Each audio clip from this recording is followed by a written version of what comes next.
Hey guys, welcome to another episode of Let's Be Real. I'm your host, Joe Mambu. I'm Cheyenne Finch. Big Sherm is here, my people. Chillin' Sound. What's going on, guys? So this is episode 125, and it's called The Second Half. If you tuned in last week, we did a game show. You thought we should change up the dynamics of the show for a bit, and it was really fun. But with All-Star Sunday being past us now it's time for the real work to begin the second half of the NBA season, right? So I wanted to talk a little bit about that stuff. I wanted to go into, just a little bit about how did you feel about the actual game? I did not watch that shit. You didn't watch it? Hell no. And we have a sports podcast. I know I know we have a sports podcast, but I did not watch that shit. The dunk contest, listen, the dunk contest wasn't nothing. I lied. I watched the 3-point shootout. That was fun. That was fun. It was really, really, really fun. Is it crazy that the 3-point contest is becoming a little, especially that Sunday, is becoming bigger than the dunk contest? I think you know what happened? Yeah. When big name players stopped going into the dunk contest, that's when it killed the whole thing. Mm-hmm. Now, once in a blue, you'll get a great dunk contest with like Aaron Gordon or Zach LaVine or these players, these great dunkers. People have been asking LeBron to do the dunk contest for years. Yeah. And for whatever reason, he's never done it. Now, maybe he's an in-game dunker. I think he's an in-game. And that's probably what it truly is. But we live in a social media world now, I'm pretty sure he didn't want those memes. What memes? Memes made of him. Oh, I didn't see him. For being in the dunk contest? Yes. Maybe he was thinking progressively. They say LeBron's a thinking man. Probably, but then he set the precedent of stars not being in the dunk contest. Like, you remember, like, and to be fair, Paul George and those other guys, like Jason Richardson, they weren't, like, stars. Especially Paul Richardson. Jason Richardson. Paul George at that time. Oh, he wasn't a big star. Right. But Zach LaVine, Aaron Gordon to me is still not a star. He's a decent player. But Zach LaVine is now a star, but he wasn't when he was in the dunk contest. But he, like I said, yeah. When you see stars, you're like, okay. When Vince Carter came on, Vince Carter was a star when he was in the dunk contest. But everybody knew he could dunk already. They just wanted to see can he do it in an All-Star game. Yeah, but that's a little different. That's like guys from like this. You got to think that was 21 years ago, and he's still revered as the best dunker ever, even better than Dr. J. Even better than Jordan. Even better than Jordan. Yeah. He's the best dunker in the history of the league. Yeah. So that was the last real dunk. And like I said, after that, you got bits and pieces of good dunk contests. Yeah, Blake Griffin jumping over Kia. But it was already over because everybody came to see him. Yeah. But now, like, people were like me. My dream dunk contest for this season would have been like Ja Morant, Zion. I'm missing another guy. I had it in my head. But like yeah, stars, I know. like young stars, right? Yeah. Who people know to get you excited to watch these things. Yeah. They're not doing it. I wouldn't even took a De'Aaron Fox. I think De'Aaron Fox got some bounce. Yeah. Come on. Yeah. Malik Monk and Miles Bridges. Come on. Airbnb. Come over on. there in Charlotte. Yeah, yo. And people want to see these guys, but they don't want to do it. Maybe the money's not. And I mean, you don't want to get injured. You remember, it's the start of the second half of the season, so I get it. If you do a dunk and God forbid you hurt your wrist injuries is like a death sentence. You know what I mean? And maybe they come down wrong on their leg or their ankle. You know what I mean? Like, it's just not worth it. Yeah. I think that's what LeBron did. He made it seem like it's not worth it. Where it was like, if you look at the guys who were in the dunk contest in recent years, it's like all guys who are trying to make their name, like a Derrick Jones. You know what I'm saying? Or Cassius Slade tried to from Indiana this year. Like, he had the first dunk where I was like, in this dunk contest where I was like, oh, shit. But then his second and third dunks were just like, they were putrid. They weren't shit. But that's what I mean. Star power. Like, you want to be engaged from the first time you look at them, like, all right, let me see what he's going to do. Yeah. I needed Zion to be in that. I thought he would come out there and show out because I think he can show out, but Maybe He was a little nervous though. yeah. To that point, Yeah. I mean, I've seen the highlights. He was missing a whole bunch of the dunks he regularly just hits. Yeah. And I think he was just nervous. His first All-Star game. I'm Cheyenne Fink. Big Sherm is here, my people. Chillin' sound. What's going on, guys? So this is episode 125, and it's called The Second Half. If you tuned in last week, we did a game show. Just you thought we should change up the dynamics of the show for a bit, and it was really fun. But with All-Star Sunday being past us now it's time for the real work to begin the second half of the NBA season, right? So I wanted to talk a little bit about that stuff. I wanted to go into, just a little bit about the, how did you feel about the actual game? I did not watch that shit. You didn't watch it? Hell no.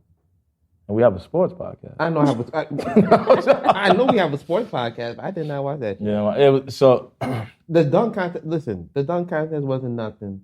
I lied. I watched the 3-point shootout. That was fun. That was fun. That was fun. It was really, really, really fun. Is it crazy that the 3-point contest is becoming a little, especially that Sunday, is becoming bigger than the dunk contest? I think it. You know what happened? Yeah. When big name players, stopped going into the dunk contest, that's when it killed the whole thing. Mm-hmm. Now, once in a blue, you'll get a great good dunk contest with like Aaron Gordon or Zach LaVine or these players, these great dunkers. People have been asking LeBron to do the dunk contest for years. Yeah. And for whatever reason, he's never done it. Now, maybe he's an in-game dunker. I think he's an in-game. And that's probably what it truly is. But we live in a social media world now, I'm pretty sure he didn't want those memes. What memes? Memes made of him. Oh, I didn't see him. From being in the dunk contest? Yes. Maybe he was thinking progressively. They say with LeBron's a thinking man. Probably, but then he set the precedent of stars not being in the dunk contest. Like, you remember, like, and to be fair, Paul George and those other guys, like Jason Richardson, they weren't, like, stars. Especially Paul Richardson. Jason Richardson. No, Paul George at that time. Oh, he wasn't a big star. Right. But Zach LaVine, Aaron Gordon to me is still not a star. He's a decent player. But Zach LaVine is now a star, but he wasn't when he was in the dunk contest. But he, like I said, yeah. When you see stars, you're like, okay. When Vince Carter came on, Vince Carter was a star when he was in the dunk contest. But everybody knew he could dunk already. They just wanted to see can he do it in an All-Star game. Yeah, but that's a little different. I mean, that's like guys from like this. You got to think that was 21 years ago, and he's still revered as the best dunker ever, even better than Dr. J. Even better than Jordan. Even better than Jordan. Yeah. He's the best dunker in the history of the league. Yeah. So that was the last real dunk. And like I said, after that, you got bits and pieces of good dunk contests. Yeah, Blake Griffin jumping over Kia. But it was already over because everybody came to see him. Yeah. But now, like, people were like me. My dream dunk contest for this season would have been like Ja Morant, Zion. I'm missing another guy. I had it in my head. But like yeah, stars, I know, like young stars, right? Yeah. Who people know to get you excited to watch this thing. Yeah. They're not doing it. I wouldn't even took a De'Aaron Fox. I think De'Aaron Fox got some bounce. Yeah. Come on. Yeah. Malik Monk and Miles Bridges. Come on. Airbnb.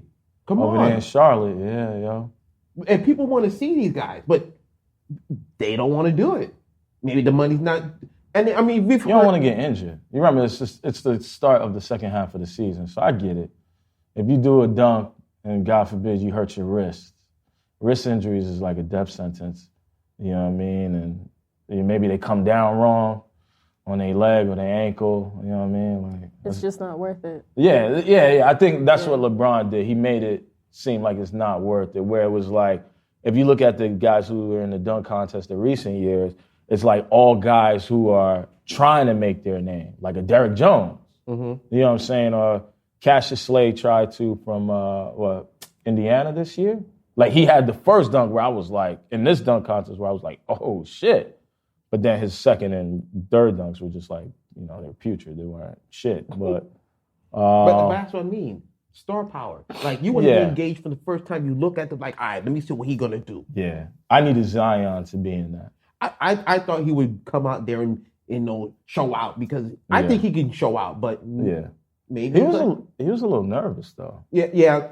To that point, Yeah. I mean, I've seen the highlights. He was missing a whole bunch of the dunks he regularly just hits. Yeah, and I think he was just nervous. His first All-Star game. You know, he I mean, he's not with the fans and all and everything like that, but still, he's nervous. He's trying to make a good showing. He's deserving of why he's supposed to be there and everything like that. So maybe he would have got nervous dunking. Who knows?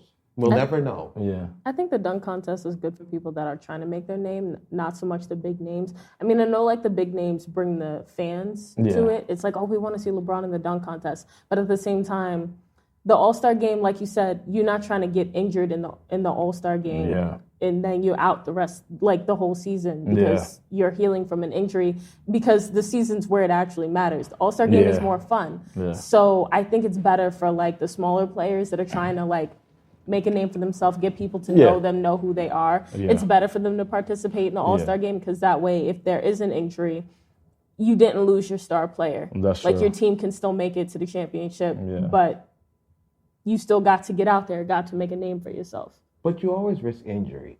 Nah. But it's not always worth it. You're always at risk for it. But it's not always worth it. Yeah, you're talking about guys who are and you got to think about it too. These are guys who were participating on a Sunday where the top guys didn't want to be there. Right. No. Like like Chris Paul had to convince these guys because he was president of the Players Association to be like, hey, this is going to be like this money is geared towards HBCU. If that wasn't negotiated, it wouldn't be an All-Star Sunday because everybody would have just walked away. That was only saving grace for this Sunday because LeBron wasn't with it. You see in the All-Star game, LeBron, he didn't play the second half. He had that one dunk, which his lift wasn't as high as it usually is. Listen, do not get the people started on social media talking about the LeBronites out there with that Oh, stuff. well, please. listen, LeBron, great player. I'm just saying, he was uninterested, and I think a lot of the guys who made names for themselves in several All-Star games before. Listen, there's probably a reason why Joel Embiid and Ben Simmons went to go get them haircuts because they knew they was contact tracing. And it was like, listen, I ain't going to be a part of it, but I'm here in Atlanta. I'm going to just, go to Blue Flame or something. I know I would. But like to what Shay was saying, it's like, it's not worth it. It's more for the guys who want to come up and make a name. Because now you have that social media platform. They like, well, he doing this. Like, we want to see what he wants to do in game. And Derrick Jones, I don't know what team plays. Does he still play for Miami Heat? I'm not even sure. So Derrick Jones Jr. kind of made his name in that dunk contest. No, yes, yeah. You know what I'm saying? He should be there. So someone let us know, please. And then the game was uninteresting. It was like the threes were nice, right? The competition between Curry and Conley, especially because Conley went off. And I didn't think Curry was going to do what he did. But then not only that, while in the actual game, it was like they had Lillard and Curry going at it, like from the logo, shooting threes. So that was fun. It was nice to see LeBron James play with Steph Curry, that interaction between the two, because, they was like arch rivals for a minute. That was the rivalry of the 10s. Yeah, you know what I'm saying? And then you have, so it was good. Zion was missing a lot of dunks in that game. Mm-hmm. And Bradley Beal was boring as shit as usual. Like, I hate his game. Like, he's a great... Damn, son. No, listen. Damn. Bradley Beal's a great player. And I was telling my friend about this, right? Mm-hmm. My friend was talking about how about if Bradley Beal comes to the Knicks? And I was like, I hear you. Right? Because that's what Shay would say. Shay would be like, I hear you. But the thing is, as great as Bradley Beal is, to me, he like a little bit of Kevin Love in Minnesota. He don't affect winning, right? At the end of the day, his stats don't affect his stats doesn't affect the win column. It's more in the L column. So I was trying to tell him, and I know he came off an injury a little bit. I was saying if the Knicks want to go after somebody, right? Go ahead. How can you say that knowing Washington has never really had anything to really give these guys, like Bradley Beal and John Wall? No, I hear you. How can you say something like that? I hear you, but it's been too long. And I know that Bradley Beal, right, like he had to play behind John Wall a little bit early in his career. Now Bradley Beal is the numero uno star. But I look at it as like he don't affect winning. Like he's a complimentary piece, right? to say that Bradley Beal goes to a team and they win a championship with him being the number one star, I'm never gonna say that.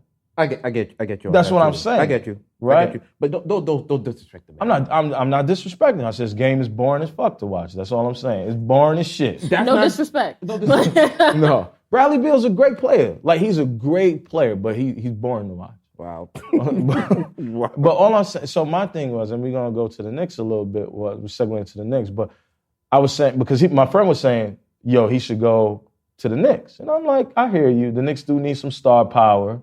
I hear you. But the Knicks do need some star power.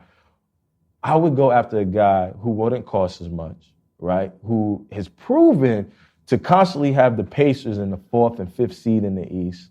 He may have came off an injury, but he's putting up almost about 20 points a game, and he doesn't have to be the centerpiece for that team, and that's Victor Oladipo.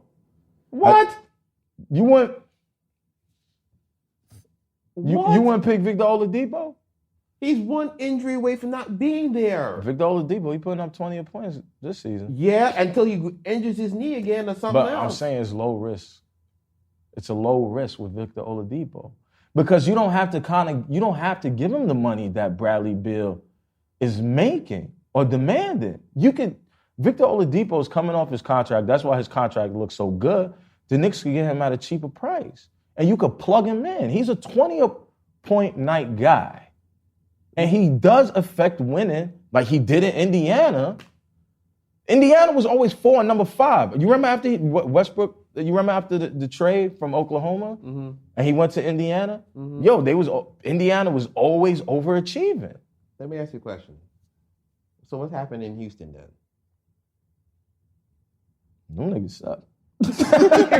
you said all this. No, I get it. You said all that. I get it. Say, come on, man. But what I'm saying is, respectfully, he's injured, right? But Bradley Beal's not injured. And where's the Wizards? And they playing in a weaker conference. You get what I'm saying? Like you playing in Houston with a makeshift team. But he's not affected winning either. Yes, but this is what I'm saying. When he was in Indiana and he was the man, he was affecting winning. Not John Wall. Bradley Beal has been the man in Washington for about 3 seasons. And I'm always in D.C. going to Wizards game when the world was open. Right. But, the reason why I go to Wizards games is because the tickets are so cheap because they just garbage. The Wizards are a garbage organization. Yeah, you're like a lemon pepper loose situation, bro. I'm just saying. Victor Oladipo, 4 or 5 in the East, when healthy, right? He's coming off an injury. Well, he's like a year removed from the injury, so I guess he's training now instead of rehabbing.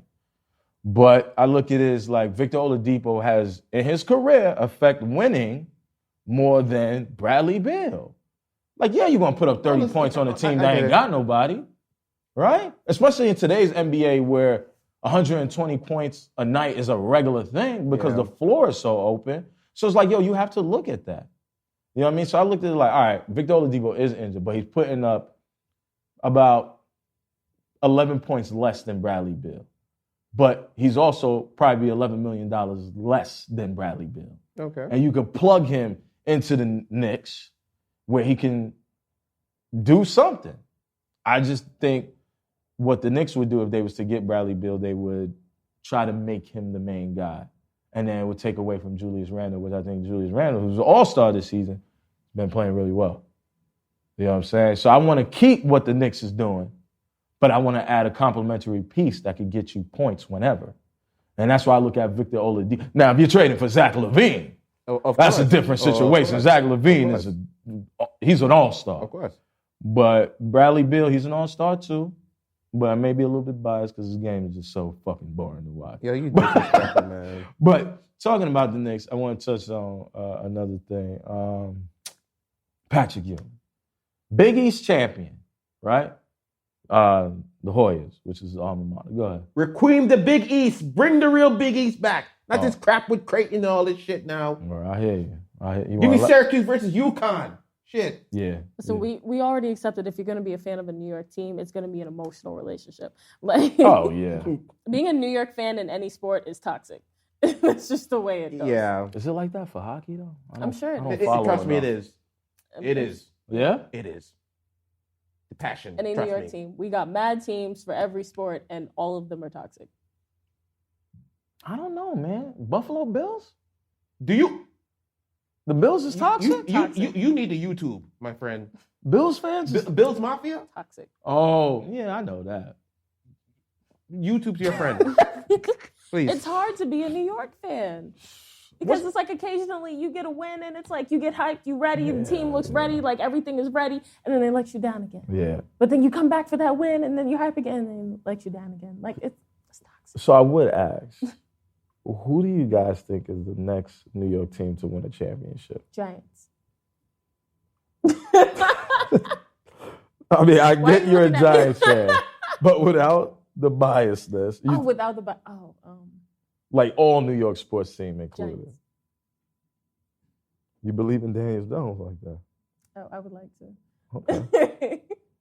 I mean, like since Manning is gone, we all know how I feel about the Manning line, the most recent Manning generation. But I feel like we're on to new and better things. Of course, last season wasn't the best, but I feel like we're on the right track. They finally let go of Manning. They let go of that. That seemed to be the hardest thing they could do. Like they didn't want to let this man go. They weren't trying to retire him. They weren't trying to. Well, you know, he won them 2 Super Bowls, so. Okay, but at a certain point. Cheyenne? Yes. Why are you doing this to yourself? Yeah, I ain't gonna lie. You sound like another with NFC New York team. But don't put it on display for people to watch. He said I'm embarrassing myself. That's crazy. You're throwing yourself on the hill for Daniel frickin' Jones? No, I'm throwing myself on the hill for the Giants. Well, they get Saquon back. Damn, son. They get Saquon back. That's their saving grace. Oh, Saquon's gonna be what back. What about the tight end? Ingram? That hands of stone. He's good. Hands of stone. Do you think the Giants go after a quarterback in the draft? No. That would be the dumbest thing. No, I'm asking. I don't see them doing that because, like, honestly, they kind of just started working with Daniel Jones. And to go after another quarterback, one would be insulting. Like, you just got Daniel. Could it be true to say that he's no one to insult, though, because he hasn't done anything for the Giants? That's fair, but I think he gets another year. Okay. He gets another year to see what he does. Yeah. And then if he still isn't performing, then it's fair to be like, we need another quarterback. But I think he gets one more year to perform. Okay, I can see that. Mm-hmm. And then he got his weapons back. Yeah. Yeah. What he got weapons? Well, he gets Saquon with the run game will help a lot. Besides I'm sorry. He gets his weapon back. He gets his weapon back. That's the only weapon. Yeah. Yeah, and even that's not really fair because it's like, for running, it's kind of like, you don't have to catch anything. So well, now running backs they're more like out the backfield threats. True. So I don't necessarily know how Saquon hands are. I don't watch Giants game, but my face. No, I'm just saying. But from what I get, when he was healthy, he was one of the best running backs in the NFL. He was. So go ahead, Sherm. Look like you got something to say. No, go ahead, man. All right, so what would be your team, your Giants team? Your team, your New York team that you think is going to be the next to win whatever their championship? Now, I know a lot of people might look at me and say I might be crazy. Yeah. I mean, you just judged the hell out of me, so go ahead. I know. Judging much? It's your turn. I hear you. Don't laugh, but something's happening. Okay. The New York Mets. Oh, I know you don't watch. And now people out there are probably going to look at me like, how can he say that? He must be on drugs. Probably. I'm not. I get it. You sure? Educated, maybe. Okay. I don't know. But that's for people to find out, maybe. But anyway. Next time we'll check them. Yeah. But anyway, the Mets. Yeah. They signed Lindor. You have Syndergaard, DeGrom, Alonso. You have a good core, and there's money to spend. There's no more Ponzi scheme with the Wilpons. Yeah. That's done with. Yeah. You got real money coming in now. So he's going to spend the money. I think the Mets can do it. If Syndergaard can come back in the middle of the season, and he doesn't have to throw 100, and he gets his 15 starts, if he can go at least 9-3, 10-2. Yeah. I know that's asking a lot. I think the Mets can do something within the next 2 to 3 years. Within the next 2 to 3 years, I think the Mets can do something. All right, I'm gonna go. Call me crazy. I'm gonna go out on the limb. Don't you freaking do it. I'm going on the limb. Don't you freaking do it. Yo, don't. He just looks problematic. Like He's like I was gonna piss everybody off. I'm going on the because limb. I can. Don't do it, Joe. Don't do this. It's all dependent on the trade, though. Oh my God, Joe. Chaos. Well, you know where I'm going? You want to guess? Chaos. No, go ahead. I'm going on the limb. I hear you. It's the New York Jets. What? That's if I said it's dependent on the trade, though. What trade are you talking about? What trade is so golden that it's going to get the Jets a championship? Deshaun Watson. Are you on crack? I'm just saying, if it happens. It's not enough. He's a black man, I think. You smoking that stuff on gold? Hey, you smoking that He's a stuff? black king. He can take them. He could take him to the promised land. You smoking that stuff? Listen, I said the next team to win a championship in New York. Ain't too many of them motherfuckers winning championships, all right? So it could possibly be I will the Jets. admit the competition is not exactly. That's what I'm fruitful. saying. But the Jets? Huh? Yeah. Their time is due With what? to win a Super Bowl Who said? With what? with Deshaun Watson. That's it? How do you? We just put Deshaun Watson on the field. That's it. Let him go. So you're telling me the Jets are going to give it 3 number ones, which they can do. Mm-hmm. Probably Quentin Williams. Mm-hmm. You think that trade's going off? I said if it does. Now, if it doesn't happen, I don't know who's going to win. Come on, man. You gotta be. Come on, Joe. Listen, that's all I'm saying. That was my choice. Don't yell at me. Now Got we're it. all No, I'm gonna be a little joking, I'm touched joking, here. I'm joking. Everybody Got gets it. their- I'm their joking. time But we to was be talking judged. about, I'm sorry, we was talking about Patrick Ewing. Yes. And How the hell how, we go from a I tangent know, from because I asked a question, but it was fun. Hey, you the moderator. I I'll let liked you it. go, brother. I'll let you go. So obviously, this is the Knicks yet again. Can I start over with that? Yeah, go ahead. Bring back the Big East. Go ahead. Obviously, with the Knicks, Patrick Ewing, Big East champions, right? Mhm. Georgetown Hoyas. Apparently, security doesn't know this guy. They didn't recognize the 7'1" black man whose Exactly. pictures are all over the goddamn arena. So I From haven't- Georgetown to the Knicks. I haven't been at MSG in a while. I don't know if this. It's picture- there. Okay, but I know his numbers in the rafters, right? Mhm. But this is the thing. I get it. It was security guards, but my thing is how young are they? Because there is that, right? Like there's this generation of players. Of people that's gonna know Michael Jordan for his releases instead of his actual game footage.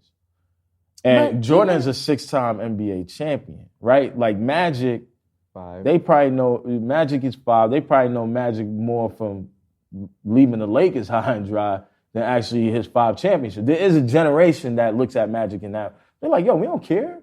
Right? They probably looking at it like Bill Russell championships or Right. Larry Bird championships. You know what I'm saying? Because if you didn't see it, you can't identify with it. Like I've watched Kobe struggle in 2006 and 2007 to him winning his 2009 and 2010 championships. Like I lived through that. You know what I'm saying? But some of these kids are young. So it's like, was that security guard like a 20-year-old like first job? And he was like, yo, man, like I hear about this. What Joe's trying to say is you millennials did not know who Patrick Ewing was. I mean, no, because we millennials. I would not be talked to like that. Don't talk to me like that. Ain't no Screw goddamn it. millennial. Even so, I feel like you see somebody that tall, you should assume they're an NBA player. No, yeah. Yeah. No. In Madison 7'1", Square Garden? son? 7'1". But again, like I said, the key. In Madison Square Garden. Right. I'm not talking about you just out on the street and we're just Yeah. being like discriminating against tall people. Like you must be a basketball player because Yeah. you're tall. I'm talking about you're in Madison Square Garden and a 7'1" man walks up on you. What do you think his occupation is? And his picture is on the goddamn wall. Forget the picture. Yeah. What do you think his occupation is? The picture's a big deal. Off the height and the location. What do you think his occupation I'm thinking he's a former player or at least an assistant coach. At least. And they're having a game there. George, he's the coach. Like, they're having a game. Like, sir, well, to be fair, just because you're an assistant coach, I feel like because of COVID, it made things a lot more stricter. They just don't want anybody running in and out of MSG or going to sections of the arena. But I'm like, my thing when I first heard it was, I need to know how old is this security guard, because that's important. Like I said, there's people who know Jordan for his sneakers and probably never watched the Bulls game, or probably only remember Jordan from his Wizards days. Like, that's how long it's been. Mm-hmm. So I needed to find that out. And I think that was important. I need age. I needed the age. A millennial. When I first heard about it, I wanted to give them the benefit of the doubt. I was like, you know what? As security, your job is to stop anybody who you are not familiar with. I get it. Like, you don't have any kind of access on you. I don't know what you're here for. Yeah. But at the same time, I would take a moment to find out, because again, 7'1" man in Madison Square Garden on the same day as a game. Yeah. You've got to be important. Like, you have to be important to this game in some capacity. Yeah. It's not like some random, like, 5'8" middle-aged man ran up on him, like, in a T-shirt. Like, hey, let me in. Like, that's not what. That's not at all what happened. I'm Patrick Ewing. Trust me. Like, that's not what. But happened. so there's another aspect of it too that, you know, like, we're a sports podcast, and I get it. Right. So we watch sports, right? But then you have those people. I don't know how they navigate life where they don't watch sports, and it's like, all right, you may watch the cooking channel. That's fine. I do too, right? I watch some Rachel Ray. I get it, you know. But there's some people who just don't watch sports. So maybe it was that. Like, maybe, like, yo, I'm security. True. I just want to work this job to get a little extra money during COVID season. True. Listen, homie, I know you're somebody. I just need to vet who you are. Obviously, you're in a coach or something. You play basketball at that height and you're in the Garden. But it could have been deeper than that. Like, they were like, yo, we want to know who you are. Patrick, you were thinking like, well, I had battles in the Garden.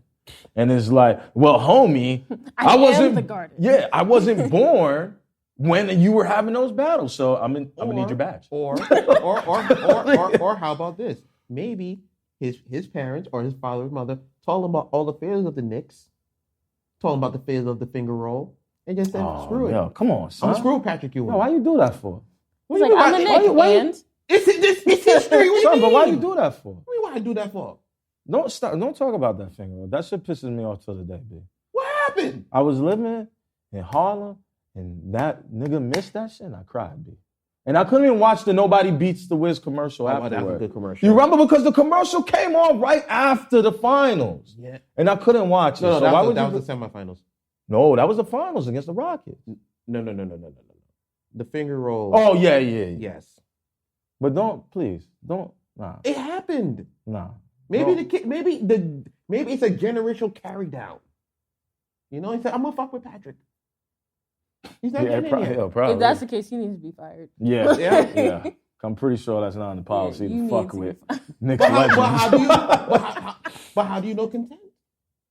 How do you know? I mean, you can't prove it. Can't prove it. Especially if he's like, no offense, 25 and younger. Wow. No, it's okay. Youth is a great thing, but... Is it? Because I'm being judged a lot. You've been judged all over. No, but listen, it's okay. I just thought the person was probably young, or they didn't watch sports, and I get that. Not everybody has the same experiences growing up, so, you know, and not everybody's based out there. He might be a kid from the Midwest or something. True. You know what I'm saying? Just here trying to make it, like every Midwestern gentrification is taking over. But the whole thing, why hasn't James Dolan said anything? I don't know. It's James Dolan. Yeah, like Patrick was like, yo, do I have to go upstairs and call Mr. Dolan and stuff like that? My name don't ring bells in here or something? I mean, it do, but... Apparently he did it. James, you need to have your back. But didn't he say he had a conversation with James Dolan? Did he? Or he said he had to have a conversation? No, he said he needs to talk to James Dolan. I don't know, babe. I don't know. At the end of the day, you need to have your badge.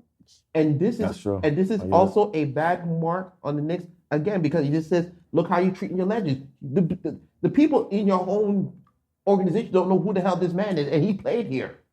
Well, I would say it's a league of we live in a world of what have you done for me lately? And last time you did something for me was 94, 95. And no, 99. Oh, 99, yes. And I'm sorry, I cannot forget that when they lost to the Spurs. The 8th seed. Well, he hurt his Achilles a few rounds beforehand, so he wasn't. Listen, Patrick is great. We know that. 3, so. Millennial. You don't want to get judged and you say things like that. Millennial. No, but I was just thinking, I was like, 99 a year. Yeah. I was 13. Jesus, Cheyenne. Sherman was like, I was 27. I remember that year I had my first car. I say nothing to that, my friend. No, listen. My second job. Right. Listen, I wanted to touch on the Dak Prescott little thing, but I know we went out of time for that. There ain't nothing to talk about. Ain't nothing. That. He got 4 years, $160 million. Nobody cares. The Cowboys are still putrid. They still suck. I knew they weren't gonna drop him. They couldn't. Who they were gonna get? They circled 2 years to do this bullshit just because Jerry Jones wanted to be in the fucking news. Well, the Cowboys is irrelevant all the time. They're irrelevant more for their mishaps and mistakes than their. Because Jerry is the damn star. That star on that damn field, that's him. That's Jerry? Probably. You damn right it is. What do you mean? Well, on that note, I want to thank you guys for tuning in another episode of Let's Be Real. If you have any questions or comments, make sure to hit us up at lbrstalk@gmail.com. Thank you. Make sure to go to our YouTube page as well, Let's Be Real Sports. Not the podcast. They following us, but those guys are a bunch of phonies. I'm joking. I don't know them, but make sure to check us out on Instagram and check the LBR Sports blog where Big Sharon does a good job posting content between episodes. And I hope you guys enjoy the rest of your Sunday. Peace. This has been a Gifted Sounds podcast. If you enjoyed the podcast, please subscribe, rate, and review. For more podcasts, please visit giftedsounds.com.